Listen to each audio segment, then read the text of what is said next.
Today I'm going to talk about uh, the ways in which multiplayer is being shoehorned into single-player games. It's not a secret that especially Microsoft and other developers want multiplayer in every game, but it really doesn't belong in every game. You know, Xbox Live functionality. Do we need leaderboards? I mean, it doesn't hurt the game, something like that, but is it honestly necessary? Is it worth doing the development on that? And what brought this about was, I just got the article here on Massively, but Matt Fuhrer, I don't know if I'm saying that correctly, but he's a game director at ZeniMax, which is obviously the parent company of Bethesda. And he says, this is more of a let's try that again. More of a multiplayer Elder Scrolls game than an MMO. You'll see very limited UI, nice and clean, not a lot of bars. The combat system is very action-based. It's also soloable. You can solo almost the entire game. Then why are you making it an MMO?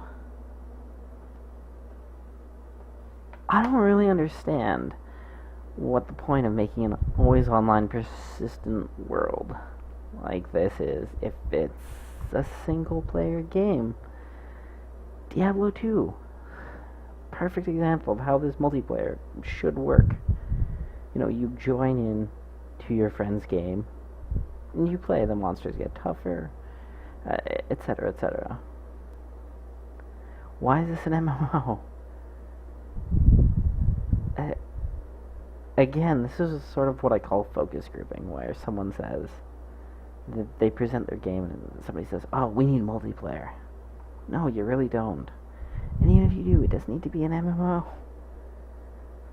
How much time and development costs are going into creating the servers, the network, like the data storage, the bandwidth and throughput issues, that really just don't need to be there at all.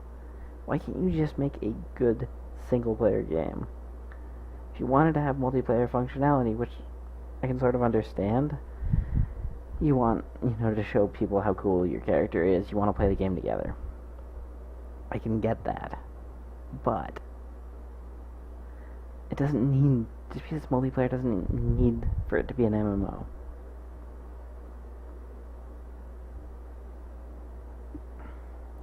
Also, Skyrim, all the Elder Scrolls games, you're, this special person. Skyrim, you were the Dragonborn. If you have, 60 other Dragonborn, you're not special anymore. And then it doesn't make sense why you're able to clear monsters, caves full of monsters, if everyone else is here with you.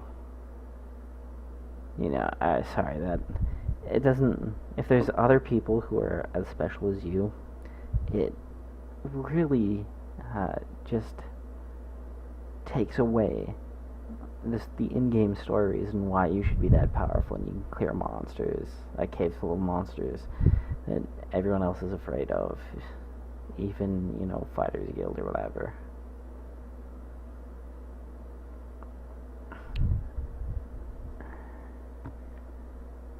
So, again, it doesn't make sense why just not have people be able to join your game, as opposed to going into a server, making a character, blah, blah, blah, blah. He goes on to say, we wanted to get Elder Scrolls players who are unfamiliar with online games and MMO terms to get in, play, have fun, and get introduced to the multiplayer aspects. Instead of shoehorning multiplayer and wasting a huge amount of development costs, time, and cycle, just make it, a single player game like Diablo, really. Like Diablo 2, just make it like Diablo 2, and you're fine. But here's where it gets me. Unfamiliar with online games and MMO terms. Skyrim's really not about online games or MMO terms. Even if you were to make, say, Skyrim, I may have said Skyrim instead of Elder Scrolls, but there's no holy trinity in Skyrim. You know, you can be a mage who's really skilled with a bow and arrow, and that doesn't really exist. The Elder Scrolls games seem a very weird starting point. Also, but if people are unfamiliar with games or terms that exist inside the games and community, that's sort of your own fault. The community, not so much. But, for instance, I have yet to see, I think it was maybe in one game that I've ever played where it had, class quests that actually taught you how to play in a group setting. Now, the relaunch of FF14 is ripe for this, but I don't think it's going to be in there.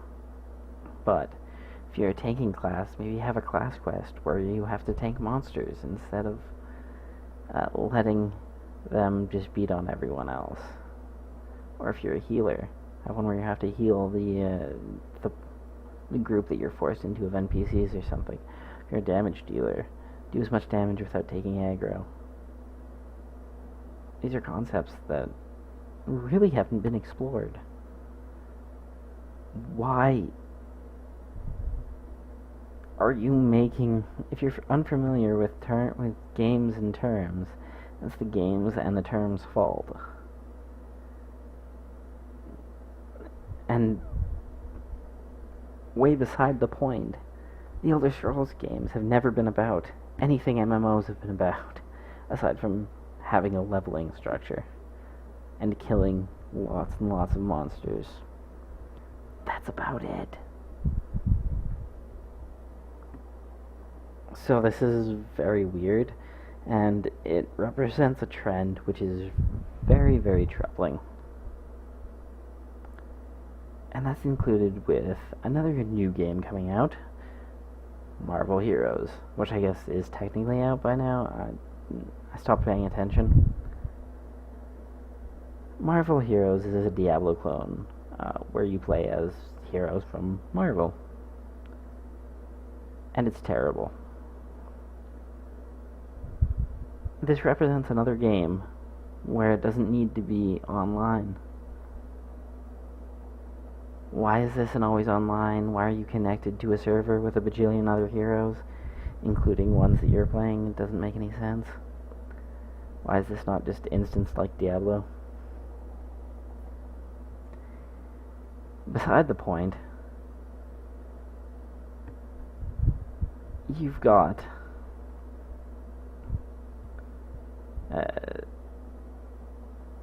another quote-unquote MMO. I know it's supposed to be super casual, but there's no concepts of an MMO being represented here. There's no tanks, there's no DPS, there's no support. All the characters do a little bit of everything, but it's mostly a solo game. Why is this online in an MMO? It doesn't make any sense.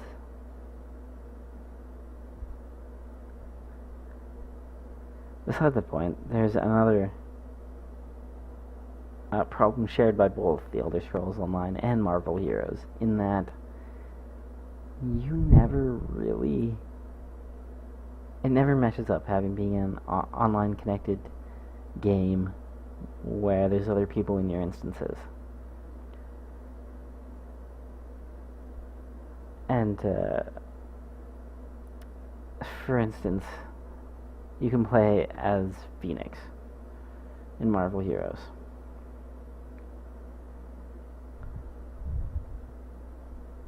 Jean Grey, Marvel Girl, whatever, Miss Marvel. Not Miss Marvel. That's a completely different character. Jean Grey from the X-Men is not possessed by the Phoenix, but she has Phoenix abilities. So she's one of the most powerful things in the Marvel Universe. But when you start out, it takes, 3 other pyrokinetic flame burst things to knock down an enemy. You're supposed to be one of the most powerful things in Marvel. One of the strongest entities in the entire universe, and you're taking 4 hits to knock down some street thug, and it's not even comic book explained away.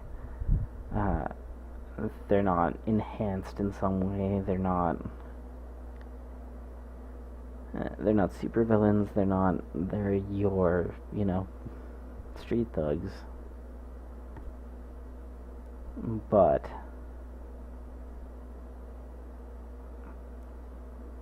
you're not instantly knocking them out. And I'm worried for the Elder Scrolls Online, because I don't know about you guys, but all my Elder Scrolls characters have been complete badasses throughout the game. There's only really been a couple creatures that haven't been, easily dealt with.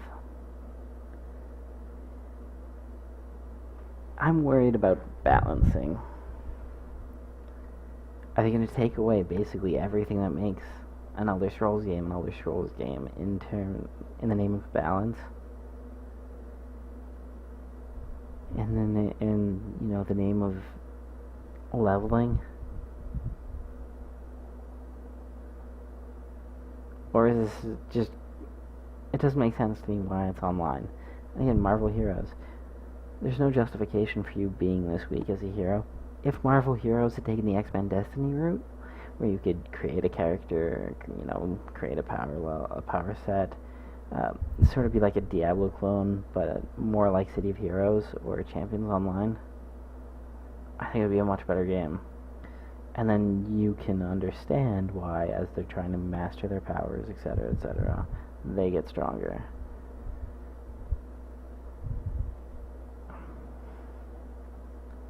Now, I don't think this exact problem is going to happen in the Elder Scrolls Online, but I'm very worried for basically balance. Hopefully, I believe we've heard there's going to be PvP, which is another one of those weird things to throw in the balance.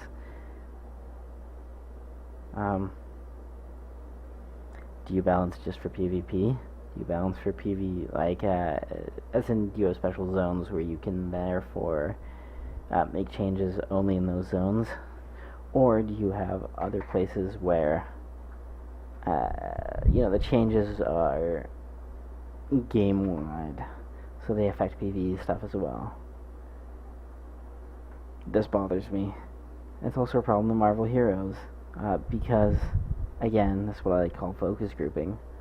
Somebody said they should have PvP. And the thing about Marvel Heroes PvP, if they had wanted, they have so many situations to choose from.